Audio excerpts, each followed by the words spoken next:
शेवपुरी, आलूपुरी, पाणीपुरी. उनावा माय हो.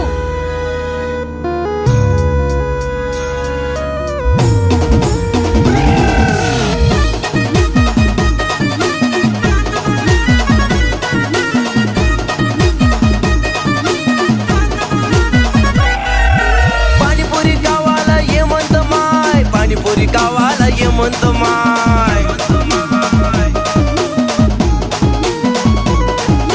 तिखट गोड पाणी शेव बी हाय, तिखट गोड पाणी शेव बी हाय. आव पाणीपुरी गावाला ये म्हणत माय, पाणीपुरी गावाला ये म्हणत माय.